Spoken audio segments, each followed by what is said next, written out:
Hi, so we have been discussing some of the questions related to organization behavior. അല്ലാതെ ഈ പാർട്ടിൻ്റെ ഒരു 5 questions നമ്മൾ values വരെ എന്താണെന്ന് കുറച്ച് ക്വസ്റ്റ്യൻസ് നമ്മൾ ഡിസ്കസ് ചെയ്തു. So now we are moving on to part B and C. A part മുഴുവൻ തീരാൻ നിന്ന കൂടുതൽ ക്വസ്റ്റ്യൻസ് ഉണ്ട്, അതുകൊണ്ടാണ് രണ്ടും കൂടെ മിക്സ് ചെയ്തിട്ട് നമ്മൾ വീഡിയോസ് ഇടുന്നത്. Okay, so you won't miss. എന്തെങ്കിലും ഇതുകൊണ്ട് നമുക്ക് അപ്ലോഡ് ചെയ്യാൻ പറ്റിയില്ലെങ്കിൽ നിങ്ങൾക്ക് വലിയ മാർക്സ് ക്വസ്റ്റ്യൻസ് വരുന്ന BC അല്ലേ, അപ്പോൾ അതിലെ ക്വസ്റ്റ്യൻസും കൂടെ നമുക്ക് ഇൻ ബിറ്റ്വീൻ നോക്കാം. ഓക്കെ, അപ്പോൾ ഇതിനകത്ത് നമ്മൾ ഇന്ന് ഡിസ്കസ് ചെയ്യാൻ പോകുന്നത് ഫസ്റ്റ് 4 ക്വസ്റ്റ്യൻസ് ആണ്. That is what is organisation behaviour, discuss its nature, what are the contributing disciplines to OB. ഇത് ഭയങ്കര ഇമ്പോർട്ടൻ്റ് ആയിട്ടുള്ള ക്വസ്റ്റ്യനാണ്. ഇതെന്തായാലും വരുന്ന ഒരു ഭാഗമാണ്. ഇതിനകത്തുനിന്ന് ഒന്നെങ്കിൽ നേച്ചർ ആൻഡ് ക്യാരക്ടറിസ്റ്റിക്സ് ചോദിക്കാം, അല്ലെങ്കിൽ scope, disciplines of OB. Disciplines of OB പല പ്രാവശ്യം വന്നിട്ടുണ്ട്. Okay, so that is also one important one. Then organisation ബിഹേവിയറും ഇമ്പോർട്ടൻ്റ് ആണ്. സോ ഇതിൻ്റെ വീഡിയോ ഞാൻ ഓൾറെഡി ചെയ്തതാണ്. നമ്മൾ ഫസ്റ്റ് വീഡിയോ നോക്കുകയാണെങ്കിൽ അത് ഓർഗനൈസേഷൻ ബിഹേവിയറിൻ്റെ ഫസ്റ്റ് മൊഡ്യൂളിൻ്റെ ഡിസ്കഷൻ ആണുള്ളത്. അപ്പോൾ അതിനകത്ത് ഇൻ ഡീറ്റെയിൽ ഡിസിപ്ലിൻസ് എല്ലാം എക്സ്പ്ലെയിൻ ചെയ്തിട്ടുണ്ട്. അതുകൊണ്ട് ഞാനിവിടെ ഡിസിപ്ലിൻസ് എക്സ്പ്ലെയിൻ ചെയ്യുന്നില്ല, just I M giving the names. You can see the video. അതിനകത്ത് നമ്മൾ വിത്ത് എക്സ്പ്ലനേഷൻ പറഞ്ഞിട്ടുണ്ടാവും. Then, what are the various characteristics of the perceiver, perceived and those of the situation which affect the perceptual process? ആണ് second question. ഇതും നമ്മൾ കഴിഞ്ഞ വീഡിയോയിൽ upload ചെയ്തതാണ്. Perception എന്നുള്ളത് സെക്കൻഡ് മൊഡ്യൂളിൽ പെർസെപ്ഷൻ എന്താണ്, പെർസെപ്ഷൻ്റെ process, what are the characteristics of perceiver and the target and the situation. Okay, so that is also need not be discuss. നമ്മൾ നേരത്തെ പറഞ്ഞതാണ്. ഓക്കെ, അതേ ക്വസ്റ്റ്യൻ ആയിട്ട് തന്നെയാണ് എക്സ്പ്ലെയിൻ ചെയ്തത്. Third question is explain the concept of group development, what are the stages of group development, and the fourth is what explain in detail the major motivation theory. Motivation theories കുറച്ച് അധികം ഉണ്ട്, അപ്പോൾ അതെല്ലാം നമ്മൾ explain ചെയ്യുന്നുണ്ട് in detail. So if you are asked to write any one McGregor's theory of X and Y explain ചെയ്യാൻ, ഇങ്ങനെ ഒരു ക്വസ്റ്റ്യൻ വന്നിരുന്നു പ്രീവിയസ് ക്വസ്റ്റ്യൻ പേപ്പറിൽ. അപ്പോൾ അങ്ങനെ ചോദിച്ചാൽ എഴുതാവുന്ന രീതിയിലായിരിക്കും നമ്മുടെ explanation. Okay, so first question ഞാൻ ഒന്ന് ബേസ് ആയിട്ട് പറഞ്ഞു പോവാം. That is organisation behaviour, the disciplines and the nature ആയിരുന്നു ക്വസ്റ്റ്യൻ. സോ OB എന്ന് പറഞ്ഞാൽ എന്താ? It is A study of human behaviour in an organisation setting, the interface between the human behaviour and the organisation it self. അപ്പോൾ ഇതിനകത്ത് പല ഇതായിട്ട് പഠിക്കുന്നുണ്ട്. ഓർഗനൈസേഷനെ പറ്റി പഠിക്കുന്നുണ്ട്, ഹ്യൂമൻ ബിഹേവിയർ പഠിക്കുന്നുണ്ട്, ലൈക്ക് പേഴ്സണാലിറ്റി, പെർസെപ്ഷൻ, അതെല്ലാം ഹ്യൂമൻ ബിഹേവിയറാണ് പഠിക്കുന്നത്. ഇനി combination of organisation and human behaviour പറയുന്നുണ്ട്. ഓർഗനൈസേഷൻ സെറ്റപ്പിൽ എങ്ങനെയായിരിക്കും ഹ്യൂമൻ ബിഹേവിയർ വരിക, അതെങ്ങനെ നമ്മൾ സ്റ്റഡി ചെയ്യുന്നു. So these all factors are studied in case of organisation behaviour. This is called organisation behavior. Okay, so it is defined by Fred Luthans as it is directly concerned with the understanding, prediction and control of the human behavior in an organization. നമ്മൾ ആദ്യം അത് understand ചെയ്യണം, എങ്ങനെയാണ് human behaviour എന്ന് understand ചെയ്യണം. Then we won't have a prediction about the human behaviour in certain situation.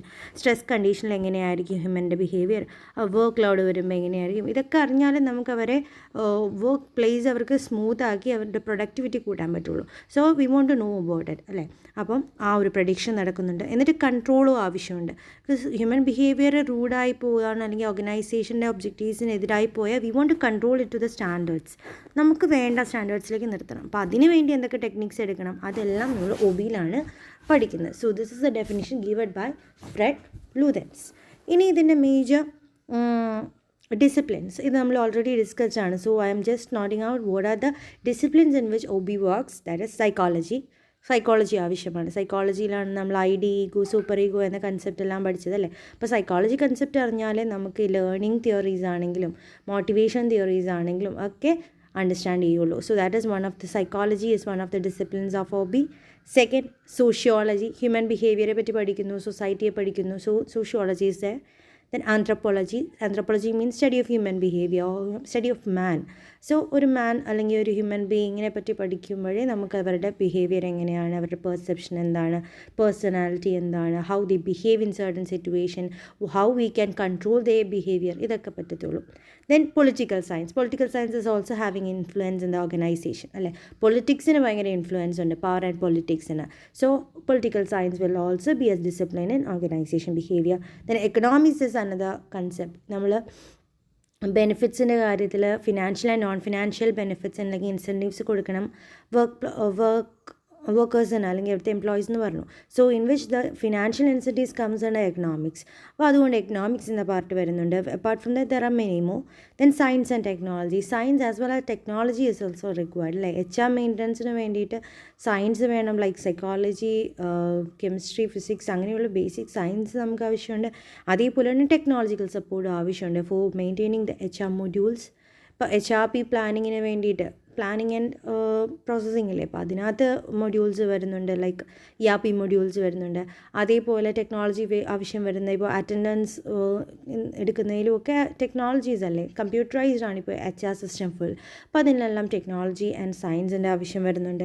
Then engineering session is also required for the organisation structure. ഓർഗനൈസേഷൻ്റെ structure develop ചെയ്തെടുക്കുമ്പോൾ അതിനകത്ത് പല കൺസെപ്റ്റ് വരുന്നുണ്ട്. അതുപോലെ ഓപ്പറേഷൻസ് മാനേജ്മെൻറ്റ് വരുമ്പോൾ BBA തന്നെ ഒന്നാണ് ഓപ്പറേഷൻസ് മാനേജ്മെൻറ്റ് എന്ന കൺസെപ്റ്റും. അപ്പോൾ അവിടെ എഞ്ചിനീയറിംഗ് വരുന്നുണ്ട്. Medicine also coming. പക്ഷേ ഓർഗനൈസേഷനിൽ സ്ട്രെസ് ഉണ്ടാകുമ്പോൾ സ്ട്രെസ് കൺട്രോൾ ചെയ്യാൻ വേണ്ടിയിട്ട് നമ്മൾ മെഡിക്കൽ ട്രീറ്റ്മെൻറ്റ്സ് കൊടുക്കുന്നുണ്ട്. Not in case of medicine as pills, sometimes in case of a counselling പോലെ പ്രൊവൈഡ് ചെയ്യുന്നുണ്ട്. That is done by doctors. അപ്പോൾ അങ്ങനെയുള്ള എല്ലാ ഫീൽഡുമാണ് ഓർഗനൈസേഷൻ ബിഹേവിയറിൽ വരിക. So these are the major disciplines. In detail I have given the explanation in the first video, so please check the description box. There you can see the playlist and in which you can see the first video. അതിനകത്ത് എല്ലാം explained ആണ്. OBയുടെ first module full explained ആണ്. So try to see all the videos. ഇപ്പോൾ നമ്മൾ ഒരു 5-6 videos ആയിട്ടുള്ളൂ. So if you are watching it half hours വെച്ചിട്ടാണ് മാക്സിമം വീഡിയോസ് ഉള്ളത്. ചിലത് ഹാഫ് അവേഴ്സ് ഇല്ല. അപ്പോൾ അങ്ങനെ കാണുകയാണെങ്കിൽ ഇറ്റ് വിൽ ബി ബെനിഫിഷ്യൽ. ഇപ്പോഴേ കണ്ടു തുടങ്ങുകയാണെങ്കിൽ നിങ്ങൾക്ക് എക്സാമിന് മുമ്പ് പഠിച്ചു തീർക്കാവുന്നതേ ഉള്ളൂ. ഓക്കെ, സോ നെക്സ്റ്റ് അതിനകത്ത് വരുന്നത് the nature and the characteristics of the OB ആയിരുന്നു. It's also discuss. I can just point out the main points. That is analyse the 3 determinants like the individuals, group and structure. Organisation ബിഹേവിയറിൽ നമ്മൾ പഠിക്കുന്ന ഇൻഡിവിജ്വൽസിനെ പറ്റി പഠിക്കുന്നുണ്ട്. ഒരു ഗ്രൂപ്പിലാവുമ്പോൾ ഇൻഡിവിജ്വൽസിൻ്റെ ബിഹേവിയർ ഇൻഡിവിജ്വൽ ആയിട്ടായിരിക്കില്ല. It will be another one. അല്ലേ, ഗ്രൂപ്പിൽ വരുമ്പോൾ നമ്മളുടെ ക്യാരക്ടറിസ്റ്റിക്സ് വലിയ വ്യത്യാസമുണ്ട്. ടീം വർക്ക് വരുന്നുണ്ട്. So what are our capabilities, it may not be in the group. ഗ്രൂപ്പിൽ നമുക്ക് വേറെ തന്നെ പേഴ്സണാലിറ്റി ആയിരിക്കാം, വേറെ തന്നെ ക്യാരക്ടറിസ്റ്റിക്സ് ആയിരിക്കാം, വേറെ തന്നെ എബിലിറ്റീസ് ആയിരിക്കാം. Sometimes a person in alone പേഴ്സണിന് ഒന്നും ചെയ്യാൻ പറ്റാത്ത അല്ലെങ്കിൽ ഭയങ്കര ഷൈ ആയിരുന്ന ഒരാൾ ഒരു ഗ്രൂപ്പിൽ വന്നു കഴിയുമ്പോൾ he or Xi may be active because group has given him confidence. അപ്പോൾ ഡിഫറൻസ് ഉണ്ട് ഓർഗനൈസേഷനിൽ. അതുകൊണ്ടാണ് നമ്മൾ കൂടുതലും ഗ്രൂപ്പ് അല്ലെങ്കിൽ ടീം ബിൽഡിങ് ചെയ്യുന്നത്. ബിക്കോസ് 1+1=3 എന്ന സിനർജി കൺസെപ്റ്റ് വർക്ക് ചെയ്യുന്നൊരു സ്ഥലമാണ്. അപ്പോൾ അതിനെ പറ്റിയിട്ടുള്ള ഈ ഒരു കാര്യം പഠിക്കാൻ നമുക്ക് അതും ഇതിനുള്ള ഉൾപ്പെടുന്നതാണ് ഓർഗനൈസേഷനിൽ. അതുപോലെ ഓർഗനൈസേഷൻ സ്ട്രക്ചർ, ഈ 3 കൺസെപ്റ്റും നമ്മൾ ഇതിനകത്ത് കവർ ചെയ്യുന്നുണ്ട്. Then it is a systematic study. Organisation behaviour എന്ന് വെച്ചാൽ നമ്മൾ ഒരു പ്രാവശ്യം പഠിച്ചു അതോടെ തീരുന്നില്ല. It is to be checked every time. ഒരു OB സെഷൻ ഒരു HR മൊഡ്യൂളിനുള്ളിൽ വരുന്ന സെഷനാണ്. അപ്പം ഇടയ്ക്കിടയ്ക്ക് അതിന് പീരിയോഡിക് റിവ്യൂസ് കൊടുക്കേണ്ടി വരും. എന്നാൽ മാത്രമേ നമുക്ക് ആ ഒരു പ്രോസസ്സ് കണ്ടിന്യൂ ചെയ്ത് ബെനിഫിറ്റ്സ് ഉണ്ടാക്കാൻ പറ്റുള്ളൂ, അല്ലെങ്കിൽ ഒരു പ്രോസ്പെറിറ്റി എന്ന രീതിയിൽ കമ്പനി പോകത്തുള്ളൂ. So it is systematic process or systematic study itself. Then third, it is concerned with the psychological, interpersonal and behavioral dynamics. നമ്മൾ ഡിസിപ്ലിൻസിൽ പറഞ്ഞു സൈക്കോളജി വരുന്നുണ്ട്, അതുപോലെ ഇൻ്റർപേഴ്സണൽ വരുന്നുണ്ട്. Between 2 person how it differs, conflicts ഉണ്ടാവാം, role conflict or individual conflicts ഉണ്ട്. Then many things happens between 2 person. അല്ലേ, harmony maintain ചെയ്യാൻ വേണ്ടി പല കാര്യങ്ങളും നമ്മൾ വേണ്ടി വരും. പിന്നെ ബിഹേവിയറൽ ഡൈനാമിക്സ് ഉണ്ട്. Like we are studying what is a perception, what is personality and all, which all comes under the behaviour, which all moulds is behaviour. അപ്പോൾ ബിഹേവിയറൽ ആസ്പെക്ട്സും നമ്മൾ ഇതിനകത്തെ ഒരു മേജർ ക്യാരക്ടറിസ്റ്റിക്സ് ആണ്. Then it is multi disciplinary as we said, psychology, sociology, medical, engineering, every session, political science, every sessions or every disciplines are a part of OB. Then humanistic അപ്രോച്ചാണ് അല്ലെങ്കിൽ ഓറിയൻറ്റേഷനാണ്. ഇതിൽ കൂടുതൽ ഹ്യൂമനെ പറ്റിയാണ് പഠിക്കുന്നത്. അല്ലേ, ഓർഗനൈസേഷനെ പറ്റി പഠിക്കുന്നുണ്ട്. In addition to that we are having a connection, we are studying what is a connection between the people in the organisation and organisation. പിന്നെ ബിറ്റ്വീൻ പീപ്പിൾ ഉള്ള കാര്യങ്ങൾ പഠിക്കുന്നുണ്ട്. So here all humans are involve and thus it is a humanistic approach അല്ലെങ്കിൽ orientation. Machines എന്ന കൺസെപ്റ്റിലും human അപ്രോച്ചിലായിരിക്കും കാണുന്നത്, കാര്യങ്ങളെല്ലാം മനസ്സിലാക്കുന്നത്. അതുകൊണ്ടാണ് നമ്മൾ സൈക്കോളജിയൊക്കെ കൊടുക്കുന്നത്. Then deals with the behavioral factors. This also we discuss, അല്ലേ, പേഴ്സണാലിറ്റി, പെർസെപ്ഷൻ, അങ്ങനെയുള്ള ബിഹേവിയറൽ ഫാക്ടേഴ്സ് നമ്മളിവിടെ കൺസിഡർ ചെയ്യുന്നുണ്ട്. So these are the major characteristics of OB. അപ്പോൾ ഇത് ഓൾറെഡി ഡിസ്കസ് ചെയ്തുകൊണ്ടാണ് ഞാൻ പെട്ടെന്ന് പറഞ്ഞു പോകുന്നത്. സോ OB ചോദിക്കാം, അതിൻ്റെ definition, then disciplines, and what are the nature or the characteristics or the features. ഈ 3 കാര്യം ചോദിച്ചാൽ നേച്ചർ, ഫീച്ചർ, ക്യാരക്ടറിസ്റ്റിക്സ് എന്ന് ചോദിച്ചാൽ നിങ്ങൾക്ക് ഇത്രയും കാര്യങ്ങളാണ് മെൻഷൻ ചെയ്യേണ്ടത്. In which we can explain in our own words. ഈ ഒരു ഫ്രേസ് എഴുതിയിട്ട് ബാക്കി നിങ്ങളുടെ തന്നെ വേർഡ്സിൽ എക്സ്പ്ലെയിൻ ചെയ്യാം. Second question, perception. I have already discussed ആണ്, but I am just giving a brief. Perception, it is a process through which people receive, organize and interpret information about their environment. And it is a process through which people receive, organize and interpret information from about their environment. Sorry, it is repeating. It is a process like people receive, organize and interpret information about the environment. ചുറ്റുപാടുള്ള കാര്യത്തിനെ പറ്റിയിട്ടുള്ള information collect ചെയ്ത് അത് മനസ്സിലാക്കി അതിനെ receive ചെയ്യും, എന്നിട്ട് അതിനെ organise ചെയ്യും. നമുക്ക് വേണ്ട ഒരു രീതിയിൽ ഓർഗനൈസ് ചെയ്യും, എന്നിട്ട് അത് ഇൻറ്റർപ്രറ്റ് ചെയ്ത് അതിൻ്റെ മീനിങ് മനസ്സിലാക്കുന്നു. This is called a perception. Okay, perception differs from one person to another. ഒരാൾ ഒരു കാര്യത്തിനെ കാണുന്ന പോലെയല്ല വേറൊരാൾ കാണുന്നത്. That is a cause behind the conflicts. ഒരു കാര്യത്തിനെ പ്രസൻറ്റ് ചെയ്യുമ്പോൾ പലവരും പല രീതിയിലായിരിക്കും അതിനെ അക്സെപ്റ്റ് ചെയ്യുന്നത്. That leads to some kind of conflict or difference in opinions. അതുകൊണ്ട് ഓരോ പീപ്പിൾ ഡിഫറെൻ്റ് ആണ്. ഒരാൾ പോലും യുണീക്ക് അല്ല. 2 പേര് ടോട്ടലി ഡിഫറെൻ്റ് ആയിരിക്കും. If they are from N identical twins ആണെങ്കിൽ പോലും ഡിഫർ ചെയ്യുന്നുണ്ട് അല്ലേ, അവരുടെ ചിന്താഗതിയിൽ വ്യത്യാസം ഉണ്ടാവും. അപ്പോൾ പെർസെപ്ഷൻ എന്ന് പറഞ്ഞാൽ നമ്മൾ നമ്മുടെ ചുറ്റുപാട് ലോകം മനസ്സിലാക്കി അവിടുന്ന് ഇൻഫർമേഷൻ കളക്ട് ചെയ്ത് അതിന് പ്രോപ്പറായിട്ടുള്ള ഇൻ്റർപ്രിട്ടേഷൻ കൊടുക്കുക. ഓക്കെ, അപ്പം നമുക്കും മനസ്സിലാവും, ചുറ്റുമുള്ള ആൾക്കാർക്കും മനസ്സിലാവണം, സിറ്റുവേഷൻ ഇവൻസിനും ഒക്കെ ഫേവറബിൾ ആയിട്ടുമായിരിക്കണം പെർസെപ്ഷൻ. അപ്പോൾ പിന്നെ ഇതിനകത്തൊരു ക്വസ്റ്റ്യൻ വന്നത് what are the characteristics of perceiver, the target and the situation എന്നാണ്. This I have discuss already. Characteristics എന്ന് പറഞ്ഞാൽ എന്തൊക്കെ ഒരു പെർസീവറിന് ആവശ്യമാണ്, എന്തൊക്കെ ഒരു ടാർഗറ്റിനുണ്ടാവണം, അതുപോലെ എന്തൊക്കെ ഒരു സിറ്റുവേഷൻ ഉണ്ടായിരിക്കണം. It differs. As it differs, the perception level also differs. Like characteristics of perceivers ഇതൊക്കെയാണ്: needs and their motives, their self concept, attitude, interest, past experience, etc. ഇതിനനുസരിച്ചായിരിക്കും നമ്മളുടെ ഒരു പെർസെപ്ഷൻ ലെവൽ പോവുക. ഓക്കെ, ഇപ്പം നമ്മളുടെ ആവശ്യം എന്തോ അതിനനുസരിച്ചായിരിക്കും നമ്മൾ പെർസീവ് ചെയ്യുന്ന കാര്യങ്ങൾ. ഇപ്പം ഇപ്പം ഞാൻ എൻ്റെ ക്ലാസ് എടുക്കുമ്പോൾ ഞാൻ ഇതിൻ്റെ ഇടയിൽ പല കാര്യങ്ങൾ പറയുന്നുണ്ട്. In between I M giving classes, examples ഒക്കെ പറയുന്നുണ്ട്. But from the point of view you just want the notes, അല്ലെങ്കിൽ നിങ്ങൾക്ക് ആ ഇമ്പോർട്ടൻറ്റ് ഭാഗങ്ങൾ മാത്രം അറിഞ്ഞാൽ മതി. അപ്പോൾ നമ്മൾ കേൾക്കുന്ന വീഡിയോയിലാണെങ്കിൽ തന്നെ നിങ്ങൾ എന്താ ചെയ്യുക, അതിനകത്ത് വേണ്ടത് മാത്രം എടുക്കും. Because that is your need.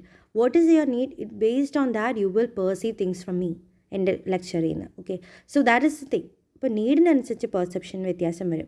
പിന്നെ മോട്ടീവ്സിനനുസരിച്ച് വ്യത്യാസം വരും പെർസെപ്ഷന്. സെൽഫ് കൺസെപ്റ്റിനനുസരിച്ച് വ്യത്യാസം വരും.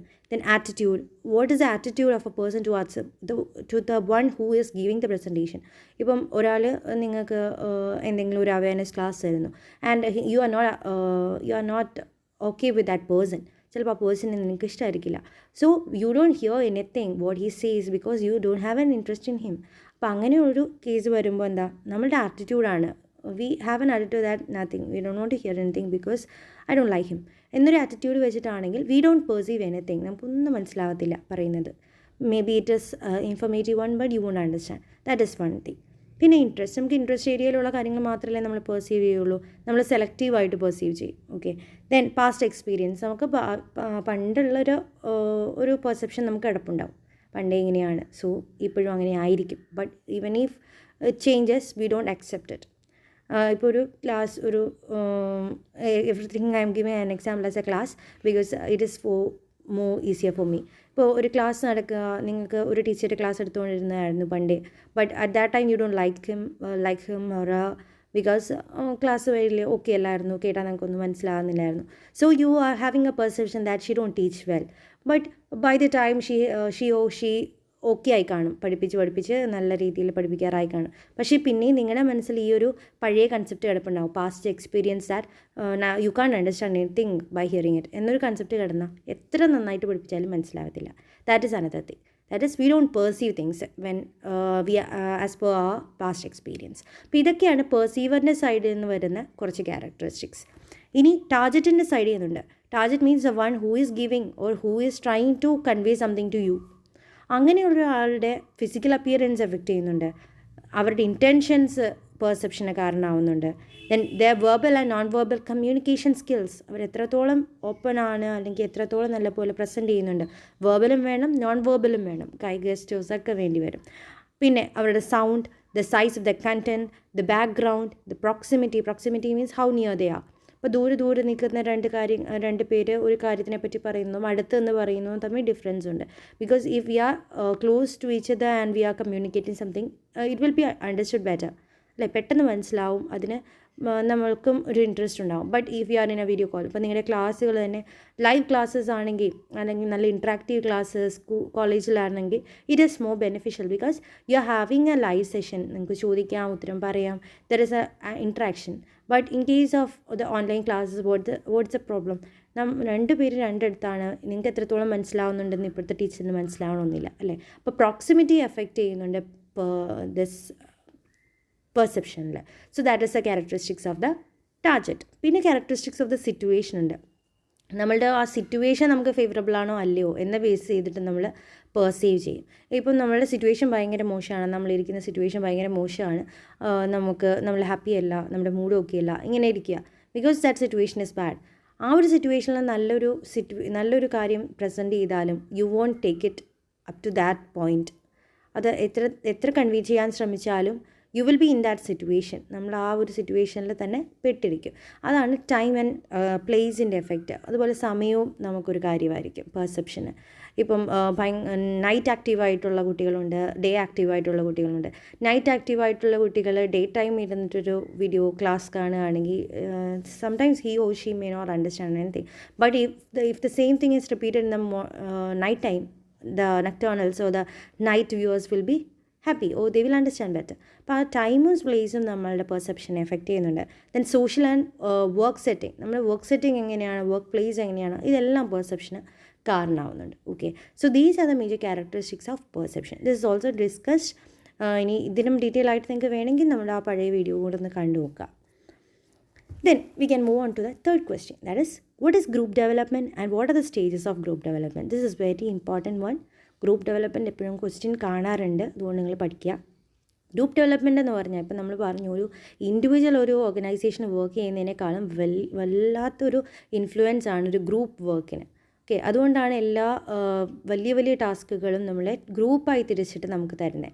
ഗ്രൂപ്പായി തിരിക്കുമ്പോൾ തന്നെ എന്ത് ചെയ്യും, ഒരേ ഇൻട്രസ്റ്റ് ഉള്ള ഹോമോജീനിയസ് ആൾക്കാരെ ആയിരിക്കും ഗ്രൂപ്പിലേക്ക് ഇടുന്നത്. Homogeneous kind of people. Homogeneous means who are having the same kind of talent or the belief or the interest and all. ഒരേ ഇൻട്രസ്റ്റ് ഉള്ള ആൾക്കാരെ അവരിരുന്ന് ടീം അല്ലെങ്കിൽ ഒരു ടീം വർക്ക് എന്ന ഒരു ഒരു കൺസെപ്റ്റ് കൊണ്ടുവരാൻ വേണ്ടിയിട്ടാണ്. അപ്പം ഇൻഡിവിജ്വൽ വർക്ക് ചെയ്യുന്ന നമ്മൾ പറഞ്ഞ 1+1=3 എന്ന concept, that is synergy. Group synergy എന്ന് ചോദിച്ചാൽ ചിലപ്പോൾ ഒരു ക്വസ്റ്റ്യൻ ചോദിക്കാം, what is meant by group synergy? It means that when 2 people join together they give the effect of more than 2. 2 ആൾക്കാർ ജോയിൻ ചെയ്യുമ്പോൾ 2 പേരുടെ റിസൾട്ട് അല്ല കാണുന്നത്. Sometimes it may be of 3 or 10. അപ്പോൾ അവരുടെ ഇൻട്രസ്റ്റിനനുസരിച്ചായിരിക്കും. അപ്പോൾ ഗ്രൂപ്പ് എഫേർട്ടിന് അത്രത്തോളം ഇൻഫ്ലുവൻസ് ഉണ്ട്. അതുകൊണ്ട് തന്നെയാണ് ഓർഗനൈസേഷനിൽ നമ്മൾ ഗ്രൂപ്പ് ഡെവലപ്മെൻറ്റിന് കൂടുതൽ ഇമ്പോർട്ടൻസ് കൊടുക്കുന്നത്. ഇപ്പോൾ ഒരു ഗ്രൂപ്പ് നമ്മൾ ഉണ്ടാക്കാൻ ശ്രമിക്കുമ്പോൾ ഒരേപോലെയുള്ള ആൾക്കാരെയൊക്കെ വെച്ച് ഗ്രൂപ്പ് ഉണ്ടാക്കാൻ ശ്രമിക്കുന്നു. അത് ഒരു മാനേജറായിരിക്കും ചെയ്യുന്നത്. And he will be given every members should be in a group. അവർ എങ്ങനെ ഇൻട്രാക്ട് ചെയ്യണം, ഇതെല്ലാം പുള്ളി ഡയറക്ഷൻസ് കൊടുക്കും. But this group goes through various stages. പല ഫേസസിലൂടെ പോയിട്ടാണ് ഗ്രൂപ്പ് ഫൈനലി ഫോം ചെയ്ത് അവസാനം എൻഡ് ചെയ്യുന്നത്. It goes through several stage. അതിനകത്ത് പല കോൺഫ്ലിക്ട്സ് ഉണ്ടാവും, കോൺഫ്ലിക്ട്സ് ഒക്കെ സോൾവ് ചെയ്യുന്നുണ്ട്. അങ്ങനെ ഒരു സീരീസ് ഓഫ് സ്റ്റെപ്സിലാണ് ഗ്രൂപ്പ് ഫോർമേഷൻ നടക്കുന്നത്. ആ സ്റ്റെപ്സാണ് നമ്മളുടെ സ്റ്റേജസ് ആയിട്ട് പറയുന്നത്. The first stage is forming. Forming means the starting stage. So the first stage of group development is known as forming stage, and the forming stage represents a time where the group is just starting to come together and is characterized by anxiety and uncertainty. ഇപ്പം നിങ്ങളെ തന്നെ ഞാനിപ്പോൾ ഒരു WhatsApp ഗ്രൂപ്പിലേക്ക് add ചെയ്തിട്ടുണ്ട്. Now you are all, some students are of same college. ഇപ്പോൾ വേറെ കോളേജസിലെ കുട്ടികളുണ്ട്. സ്റ്റാർട്ടിംഗ് ടൈം ആയതുകൊണ്ട് ആ ഗ്രൂപ്പ് എങ്ങനെയാണ്, ഇനാക്റ്റീവ് ആയിരിക്കും. You will speak something, okay, that is fine. പക്ഷേ അത്ര അങ്ങ് ആക്റ്റീവ് അല്ല, because you don't know each other. എല്ലാവർക്കും തമ്മിൽ അറിയാത്തത് കൊണ്ട് അവിടെ ഒരു ആൻസൈറ്റി ഉണ്ടാവും, ഒരു അൺസർട്ടനിറ്റി ഉണ്ടാവും, വാട്ട് ഷുഡ് ഐ സേ എന്നത്. പക്ഷേ നിങ്ങളുടെ ഒരു ഫ്രണ്ട്സ് ഗ്രൂപ്പ് ആണെങ്കിലോ അതിനകത്ത് അങ്ങനെയൊന്നുമില്ല, because you all are knowing each other and there is you build each other. ഒരു കോളേജിൽ നിങ്ങൾ ആദ്യം വന്നപ്പോൾ നിങ്ങളെല്ലാവരും വേറെ ആയിരുന്നു, ഇൻഡിവിജ്വൽസ് ആയിരുന്നു. പക്ഷേ കോളേജിൽ വന്ന് ചേർന്ന് കഴിഞ്ഞു, അവിടെ ഒരു ഗ്രൂപ്പ് ഫോമായി കഴിയുമ്പോൾ നമ്മുടെ ആൻസൈറ്റി പോകുന്നു, നമ്മളുടെ അൺസർട്ടനിറ്റി പോകുന്നു. You are certain or you are free to speak anything. അപ്പോൾ ആ ഒരു ഫസ്റ്റ് സ്റ്റേജ് നിങ്ങളൊരു കോളേജിൽ വന്ന് ഉണ്ടാവുന്ന ഫ്രണ്ട്സ് ഗ്രൂപ്പ് ഉണ്ടാവുന്ന ആ ടൈം, അതുപോലെ തന്നെയാണ് ഒരു ഓർഗനൈസേഷൻ ഗ്രൂപ്പ് ഉണ്ടാവുന്ന ആ ഫോമിങ് സ്റ്റേജിൽ ഉണ്ടാവുന്ന characteristics. Here the members are cautious with their behavior, which is driven by the desire to be accepted by the members of the group. ഇപ്പം ഞാൻ ഇങ്ങനെ ഒരു കാര്യം പറഞ്ഞാൽ അവിടെ കൂടെ ഉള്ളവർക്ക് ഇഷ്ടപ്പെടുമോ ഇഷ്ടപ്പെടില്ലേ ഇത് കൂടെ ചിന്തിക്കും ഓരോ members. Because it is a forming stage. അവർക്കൊരു ആൻസൈറ്റി ഉണ്ട്, ഒരു പേടിയുണ്ട്, എന്നെ അക്സെപ്റ്റ് ചെയ്യാതിരിക്കുമോ, എന്നെ എല്ലാവരും കൂടെ വിലയിരുത്തുമോ എന്നൊരു കൺസെപ്റ്റ് വരും. അതൊരു ഫോമിങ് സ്റ്റേജിൽ കാണുന്നതാണ്. And the conflict, controversy and personal opinions are avoided even though members are beginning to form impressions of each other and gain an understanding of what the group will do together. ഈ ഒരു സിറ്റുവേഷനിൽ നിങ്ങൾ ഒരു group തുടങ്ങുന്ന സമയത്ത് അവിടെ വലിയ കോൺഫ്ലിക്റ്റുകളോ കോൺട്രവേഴ്സീസോ personal ഒപ്പീനിയൻസോ ഒന്നും പറയുന്നുണ്ടാവില്ല. Because you don't want to harm the group or you don't want to dissolve the group. ഒരു പ്രശ്നം ഉണ്ടാക്കാൻ ആരും ആഗ്രഹിക്കുന്നില്ല. അതുകൊണ്ട് വലിയ കോൺഫ്ലിക്റ്റ് ഒന്നും ഇല്ലാതെ കോൺഫ്ലിക്റ്റിലൊന്നും ഇടപെടാതെ മാനേജർ നോക്കും ആ ഒരു ഗ്രൂപ്പിൽ പ്രശ്നങ്ങളൊന്നും ഇല്ലാത്ത ഒരു ഐസ് ബ്രേക്കിംഗ് സെഷൻസ് ഒക്കെ ആയിരിക്കും നടക്കുന്നത്. So some believe this cautious behaviour prevents a group from getting any real work. പക്ഷേ അതിന് കൂടെ ചില ആൾക്കാർ വിചാരിക്കും ഈ ഒരു ഗ്രൂപ്പ് തുടങ്ങി നമുക്ക് ഇങ്ങനെ ആയതുകൊണ്ട് റിയൽ വർക്ക് ടൈമിന് ഇത് ശരിയാകുമോ എന്ന് ചിന്തിക്കുന്നവരുണ്ടാകാം. But it will get okay. ഇത് ഫോമിങ് സ്റ്റേജ് ആയതുകൊണ്ടാണ് ഇങ്ങനെ ഉണ്ടാകുന്നത്. Okay, so at this stage ഒരു ഓർഗനൈസേഷൻ ആണെങ്കിൽ ഈ ഒരു സ്റ്റേജിൽ മാനേജേഴ്സ് ആയിരിക്കും എഫേർട്ട് എടുക്കുന്നത്. അവരായിരിക്കും എല്ലാവരെയും കൂടെ ഒരുമിച്ച് കൊണ്ടുവരാൻ വേണ്ടി ഐസ് സ്പീക്കിംഗ് സെഷൻസ് നടത്തി എല്ലാവരെയും ഒരു ജോയിൻ ചെയ്യിപ്പിക്കുക. ഓക്കെ, സോ നമ്മുടെ ഗ്രൂപ്പിൽ തന്നെയാണെങ്കിൽ ഐ വാസ് അതിൽ മെസ്സേജ് അയക്കാൻ കൂടുതൽ മെസ്സേജ് അയച്ച് നിങ്ങളെല്ലാം ഒന്ന് പരിചയപ്പെടുത്തുന്നത്. നോട്ട് പേഴ്സണലി, പക്ഷേ ആ ഒരു സ്റ്റാർട്ടിങ് സ്റ്റേജിന് നമ്മൾ മാനേജറായിരിക്കാം അതിന് കൺട്രോൾ കൊടുക്കുന്നത്. Okay, one of the students is also there who is active in that group. Okay, അപ്പം അതുപോലെ അതാണ് ഫസ്റ്റ് സ്റ്റേജ് എന്ന് പറയുന്നത് ഫോമിങ്. സെക്കൻഡ് സ്റ്റേജ് എന്ന് പറഞ്ഞാൽ സ്റ്റോമിംഗ് ആണ്. സ്റ്റോം എന്ന് പറഞ്ഞാൽ എന്താ? കൊടുങ്കാറ്റ്. ദാറ്റ് സ്റ്റോം ഒരു ടൊർണാഡോ പോലെ. സ്റ്റോമിംഗ് സ്റ്റേജിൽ സംഭവിക്കുന്നത്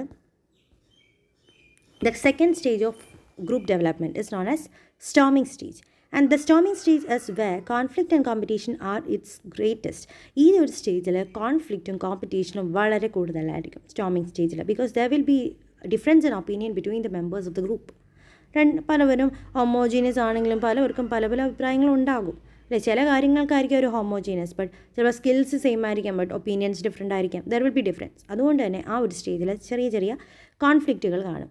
So this is because now that the members have an understanding of the task and the general feel that who are as a group and who group members are, they feel confident and begin to address some of the most important issues surrounding the group.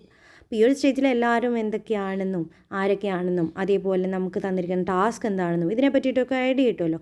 അതുകൊണ്ട് തന്നെ കൂടുതൽ issues ഉണ്ടാവും. അവർ കാര്യങ്ങളെല്ലാം present ചെയ്യാൻ തുടങ്ങും. അപ്പോഴാണ് ഈ കോൺഫ്ലിക്ട്സുകളെല്ലാം തുടങ്ങുന്നത്. So such issues can relate to things like the group task, individual roles and responsibilities, or even with the group members themselves. അപ്പോൾ ഈ ഒരു ഗ്രൂപ്പ് ടാസ്കുകളെ പറ്റിയിട്ടുള്ള ഡൗട്ട്സുകൾ, ഇൻഡിവിജ്വൽ റോൾസ്, ഞാൻ എന്ത് ചെയ്യണം, എൻ്റെ റെസ്പോൺസിബിലിറ്റീസ് എന്താ, ഇങ്ങനെയുള്ള കുറേ പ്രശ്നങ്ങളായിരിക്കും ഈ ഒരു സ്റ്റോമിംഗ് സ്റ്റേജിൽ ആ ഗ്രൂപ്പിൽ കാണുക. The storming stage is where the more dominant of the group members emerge, while others, less comfortable members, stay in the comfort and security of suppressing their feelings just as they were in the previous stage. അപ്പോൾ ചില ആൾക്കാരിനകത്ത് ഭയങ്കര ആക്റ്റീവായിട്ടുള്ളതുണ്ടാവും. അപ്പോൾ ഗ്രൂപ്പിൽ തന്നെ നിങ്ങളൊരു 5 പേരുടെ ഗ്രൂപ്പൊക്കെ ഒരു ഓർഗനൈസേഷനിലുണ്ടെങ്കിൽ അതിനകത്ത് 2 പേരൊക്കെ ആയിരിക്കും മാക്സിമം ആക്റ്റീവ്. ബാക്കി ഒരാൾ ഒട്ടും ആക്റ്റീവ് ആകത്തില്ല. He will remain the same state. അങ്ങനെ തന്നെ ഇരിക്കും. ഫസ്റ്റ് സ്റ്റേജിൽ എങ്ങനെ ഇരുന്നോ അതേപോലെ സപ്രസ്ഡ് ആയിട്ടിരിക്കും. ബാക്കി ആക്റ്റീവായവരായിരിക്കും കൂടുതൽ ഇൻവോൾവ്മെൻറ്റ് എടുക്കുക. ഇതാണ് storming stage. Third stage is norming stage. So here the norms എന്ന് വെച്ചാൽ റൂൾസ് വരുന്ന ഒരു സ്റ്റേജാണ്. So once a group receives the clarity that it so desperately needs, it can move to the third stage of group development which is known as norming stage. This is time where the group becomes a cohesive unit. ഈ ഒരു ടൈമിലാണ് cohesion വരുന്നത്. കൊഹഷൻസ് മീൻ cohesion എന്ന് പറഞ്ഞാൽ എല്ലാം കൂടെ ഒരുമിച്ച് കൂടുന്ന യൂണിയൻ പോലത്തെ ഒരു കൺസെപ്റ്റാണ് cohesion. So morale is high as group members actively acknowledge the talents, skills and experience that each member brings to the group. അപ്പോൾ ഓരോരുത്തരും അവരുടേതായ കോൺട്രിബ്യൂഷൻസ് കൊടുത്ത് ആ ഗ്രൂപ്പിനെ ഡെവലപ്പ് ചെയ്തൊരു നല്ലൊരു സ്റ്റേജിലായിരിക്കും ഈ നോമിംഗ് സ്റ്റേജ് എന്ന് പറയുന്നത്, in which we can see high cohesion between the members of the group. So a sense of community is established and the group remains focused on the group purpose and the goal. അപ്പോൾ ഗ്രൂപ്പിൻ്റെ purpose എന്താണ്, ഗ്രൂപ്പിൻ്റെ goal എന്താണ്, ഇതിനായിരിക്കും മെമ്പേഴ്സും കൂടുതൽ importance കൊടുക്കുന്നത്. So the members are flexible, independent and trust each other in the stage of group development. Norming സ്റ്റേജിലാണ് എല്ലാവരും flexible ആയിരിക്കാം, ബട്ട് ഇൻ്റർഡിപ്പെൻഡൻ്റ് ആയിരിക്കും. ഒരാൾ മറ്റുള്ള കാര്യത്തിന് ഇൻവോൾവായി അങ്ങനെ ഡിപ്പെൻഡായി നിൽക്കുന്നതായിരിക്കും. ട്രസ്റ്റും ഉണ്ടായിരിക്കും. And the leadership is shared and the members are willing to adapt to the needs of a group. ആ ഒരു സമയത്ത് ലീഡർഷിപ്പ് ഷെയർ ചെയ്യും. ചിലപ്പോൾ ഒന്നിലധികം ലീഡേഴ്സും ഉണ്ടാവും ആ ഗ്രൂപ്പിന്. അതുപോലെ എല്ലാവരും അവരുടെ ആവശ്യങ്ങളെല്ലാം ചോദിച്ച് മനസ്സിലാക്കി കൊടുക്കാനും ഒക്കെ ഹെൽപ്ഫുൾ ആയിരിക്കും. അതുപോലെ ഇൻഫർമേഷൻ ഫ്ലോവും അൺഇൻഹിബിറ്റഡ് ആയിരിക്കും. ഇൻഫർമേഷൻ ഫ്ലോ ഉണ്ടായിരിക്കും. And due to the sense of security members feel in the നോമിങ് സ്റ്റേജ്. ഇവിടെ ഒരു സെക്യൂരിറ്റി ഫീൽ ചെയ്യും. ബിക്കോസ് ദേ ഫീൽ ആ യൂണിറ്റി ഓർ എ കൊഹഷൻ. അപ്പോൾ ഒരു ആ ഗ്രൂപ്പിൽ നിൽക്കുന്നതിനൊരു സെക്യൂരിറ്റി തോന്നാൻ തുടങ്ങും. ആ ഒരു സ്റ്റേജിനെയാണ് നോമിങ് സ്റ്റേജ് എന്ന് പറയാം. Then fourth stage is performing stage. That is, at its peak, the group moves into the fourth stage of group development known as the forming stage. The performing stage is marked by the high productivity. Okay, ഈ സ്റ്റേജിൽ എന്ന് വെച്ചാൽ ഫോർത്താണ്, 4ാമത്തെ സ്റ്റേജാണ്. അപ്പോൾ അവിടെ high productivity ആയിരിക്കും. Performing എന്നല്ലേ, അപ്പോൾ പ്രൊഡക്ടിവിറ്റി ഹൈ ആയി കാണുന്നത് ഈ ഒരു സ്റ്റേജിലായിരിക്കും. And the group members are unified, loyal and supportive to each other. And the competence in all the members are seen allowing for a high level of autonomy in the decision making. എല്ലാവരും decision make ചെയ്യുന്നതിലൊക്കെ ഒറ്റൊരു തീരുമാനമായിരിക്കും. Autonomy ഉണ്ടാവും. അഭിപ്രായ വ്യത്യാസങ്ങളൊന്നും ഇല്ലാതെ എല്ലാവരും ഒരേപോലെ ആയിരിക്കും. അങ്ങനെയാണ് പ്രൊഡക്ടിവിറ്റി കൂടുക. പ്രോബ്ലം സോൾവിങ് ആണെങ്കിലും എക്സ്പെരിമെൻറ്റേഷൻ ആണെങ്കിലും ടെസ്റ്റിംഗ് ആണെങ്കിലും ഒക്കെ ഹൈ ആയിരിക്കും. ഗ്രൂപ്പ് മെമ്പേഴ്സ് അവരുടെ ടാസ്ക് കംപ്ലീറ്റ് ചെയ്ത് കൊടുക്കുക, അവർ അച്ചീവ് ചെയ്യുക, ഇതായിരിക്കും major aim. So overall objective of the group during this performing stages to complete their mission. അവർക്ക് കൊടുത്തിരിക്കുന്ന വർക്ക് തീർക്കുക, complete with utmost care and trustfulness. ഇതായിരിക്കും ഒരു പെർഫോമിംഗ് സ്റ്റേജിൻ്റെ അവരുടെ ഉദ്ദേശം. And the last stage is adjourning stage. So for permanent ഗ്രൂപ്പിലാണെങ്കിൽ, permanent ആയിട്ട് ഉണ്ടാക്കിയിരിക്കുന്ന ഗ്രൂപ്പിലാണെങ്കിൽ adjourning സ്റ്റേജ് ഒന്നും ഇല്ല. ബട്ട് ടെമ്പററി ഗ്രൂപ്പ്സിനൊക്കെ adjourning സ്റ്റേജ് ആയിട്ടുള്ള ലാസ്റ്റ് സ്റ്റേജ് ഉണ്ടാവും. ഇപ്പം ചില ഗ്രൂപ്പുകൾ നമ്മൾ ഫ്രണ്ട്സ് ഗ്രൂപ്പിൽ നിന്ന് തന്നെ ചെറിയൊരു ഗ്രൂപ്പ് എന്തെങ്കിലും ഒരു ടാസ്കിന് വേണ്ടി, ഒരു പ്രോഗ്രാമിന് വേണ്ടി, ആനുവൽ ഡേ ഗ്രൂപ്പ് എന്ന് പറഞ്ഞ് തുടങ്ങുകയെന്ന് വെച്ചോ. അപ്പോൾ ആ ഒരു ഗ്രൂപ്പ് ആനുവൽ ഡേ കഴിഞ്ഞാൽ ഇറ്റ് ഡിസോൾവ്സ് അല്ലേ. വാട്സപ്പ് ഗ്രൂപ്പാണ് ഞാൻ ഉദ്ദേശിച്ചത്. പക്ഷേ നിങ്ങളുടെ സ്കൂൾ ഗ്രൂപ്പ് ഡിസോൾവ് ആവുന്നുണ്ടോ? ഇല്ല. Sometimes after the school it gets odd, അല്ലെങ്കിൽ ആരും കോൺടാക്ട് ചെയ്യാതെ വരുമെന്നേ ഉള്ളൂ. But that group will exist. We will not delete the group അല്ലേ. അല്ലെങ്കിൽ ആരും ഇല്ലാതായാൽ മാത്രമേ ഡിലീറ്റ് ചെയ്യുള്ളൂ. നിങ്ങളുടെ ഫ്രണ്ട്ഷിപ്പ് ഗ്രൂപ്പ് അങ്ങനെയാണോ? ഇല്ല. It will be always there because you are always friends. അപ്പോൾ പെർമനൻറ്റ് ഗ്രൂപ്പിൽ അഡ്ജോണിങ് സ്റ്റേജ് ഇല്ല. പക്ഷേ ടെമ്പററി ഏതെങ്കിലും ഒരു പർപ്പസിന് വേണ്ടി തുടങ്ങിയിരിക്കുന്ന ഗ്രൂപ്പിനൊക്കെ അഡ്ജോണിങ് സ്റ്റേജ് ആയിട്ടുള്ള 5th സ്റ്റേജ് ഉണ്ടാവും.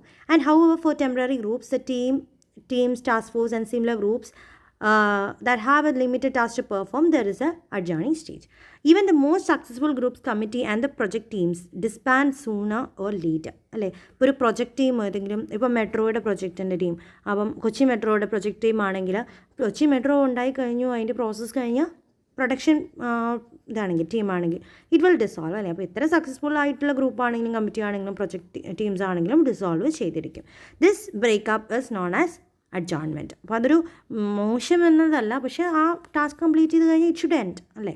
അതുകൊണ്ടാണ് which requires dissolving Indian social relation and returning to the preferent assignment. പണ്ടത്തെ അസൈൻമെൻറ്റ്സിലേക്ക് ഇവർ തിരിച്ചു പോകും, അല്ലെങ്കിൽ പുതിയ ഒരു അസൈൻമെൻറ്റിലേക്ക് അവർ പുതിയതായിട്ട് കയറും. ഓക്കെ, ഇതായിരിക്കും അഡ്ജോണിങ് സ്റ്റേജ് കഴിഞ്ഞ് സംഭവിക്കുക. This is becoming even more frequent with the advent of flexible organisation which feature temporary groups. ചില ഇപ്പോഴുള്ള ഒരു സിറ്റുവേഷൻ നമുക്ക് ഫ്ലെക്സിബിൾ ഓർഗനൈസേഷനാണ്. ഒരു ഓർഗനൈസേഷൻ തന്നെ പല പ്രൊജക്റ്റുകൾ ഏറ്റെടുത്ത് ചെയ്യുന്നുണ്ടാവും. അപ്പോൾ ഒരു പ്രൊജക്റ്റ് കംപ്ലീറ്റ് ചെയ്ത് കഴിഞ്ഞാൽ അവർ ആ ഗ്രൂപ്പ് ഡിലീറ്റ് ചെയ്യും, അല്ലെങ്കിൽ ആ ഒരു ടീം തന്നെ മാറും, എന്നിട്ട് പുതിയൊരു ടീമായിരിക്കും. So this is called an adjourning stage. So these are the 5 stages of group development. It is very important: forming, storming, norming, performing and adjourning. Adjourning stage is only for temporary groups. Permanent group in adjourning stage illa. So this is the third question. And next is the fourth question, which is the major, explain in detail the major motivation theories. ഇത് കുറച്ചധികം ഉണ്ട്. Need theories തന്നെ Maslow need theory, ERG model, 2-factor, acquired need theory, McGregor X and Y, പിന്നെ process based theory ആയിട്ട് equity theory, expectancy theory, reinforcement theory, ഇത്രയും കാര്യങ്ങളുണ്ട്. So this I can take in another video, ഒരു video ആയിട്ട് തന്നെ ചെയ്യാം, because ഇതൊക്കെ ഓരോരോ ക്വസ്റ്റ്യൻ ആയിട്ട് വരാവുന്നതേ ഉള്ളൂ. മാസ്ലോ നീഡ് തിയറി എക്സ്പ്ലെയിൻ ചെയ്യാൻ ചോദിക്കാം, ഓർ 2-factor എക്സാം, 2-factor അല്ല സോറി, മാഗ്രിഗർ X and Y വന്നിട്ടുണ്ടായിരുന്നു ക്വസ്റ്റ്യനിൽ. പിന്നെ എക്സ്പെക്റ്റൻസി തിയറി വരാം, റീഇൻഫോഴ്സ്മെൻറ്റ് തിയറി ഇത്ര ഇമ്പോർട്ടൻ്റ് അല്ലെങ്കിൽ നമ്മൾ പഠിച്ചൊരു തിയറീനെ ബേസ് ചെയ്തതാണ്, ക്ലാസിക്കൽ കണ്ടീഷനിൽ ഒക്കെ ബേസ് ചെയ്തിട്ടുള്ള തിയറിയാണ്. സോ അപ്പോൾ ഞാൻ പറഞ്ഞിരുന്നു റീഇൻഫോഴ്സ്മെൻറ്റിനെ പറ്റി, പോസിറ്റീവ് നെഗറ്റീവ് റീഇൻഫോഴ്സ്മെൻ്റ് ഒക്കെ. അപ്പോൾ ഇത്രയും കാര്യങ്ങളാണ് നെക്സ്റ്റ് വീഡിയോയിൽ നമ്മൾ എടുക്കുക. ഈ ഒരു ക്വസ്റ്റൻ ആയിരിക്കും നെക്സ്റ്റ് വീഡിയോയിലുണ്ടാകുക. So stay tune for the next video. എന്തെങ്കിലും നിങ്ങൾക്ക് ഡൗട്ട്സ് ഉണ്ടെങ്കിൽ നമ്മുടെ ഒരു വാട്സപ്പ് ഗ്രൂപ്പ് ഉണ്ട്, അതിൻ്റെ ലിങ്ക് ഞാൻ ഡിസ്ക്രിപ്ഷൻ ബോക്സിലിടാം. ആ ഒരു വാട്സപ്പ് ഗ്രൂപ്പിൽ കയറിയിട്ട് നിങ്ങൾക്ക് കിട്ടാത്ത ക്വസ്റ്റ്യൻ ആൻസറോ ഏതെങ്കിലും ക്വസ്റ്റ്യൻ ഉണ്ട് അതിന് ആൻസർ കിട്ടിയിട്ടില്ലെങ്കിൽ അത് നിങ്ങൾക്ക് ഷെയർ ചെയ്യാം. അതുപോലെ എക്സ്ട്രാ എന്തെങ്കിലും നോട്ട്സ് അവൈലബിൾ ആണെങ്കിൽ ഞാൻ ആ ഗ്രൂപ്പിൽ ഷെയർ ചെയ്യുന്നുണ്ടാവും. അപ്പം അതെല്ലാം നിങ്ങൾക്ക് യൂസ്ഫുൾ ആയിരിക്കും. പിന്നെ നമുക്ക് ലിങ്ക്സ് ആണെങ്കിലും എല്ലാം അതിനകത്ത് പ്രൊവൈഡഡ് ആയിരിക്കും. So I think that it will be beneficial. So if you are interested you can join the group, otherwise you can contact me. I hope that everybody is having my number also. ഇനി ആർക്കെങ്കിലും number ഇല്ലെങ്കിൽ നമ്മുടെ comment ബോക്സിൽ ഇടുക. So I can provide the number there. Okay, so thank you for listening and subscribe to the channel to get the later updates of the next videos also. അപ്പോൾ ഒബിയുടെ തന്നെ ബാക്കിയുള്ള videos upload ചെയ്യുന്നുണ്ടാവും. So always watch these and make it beneficial. Okay, thank you for listening.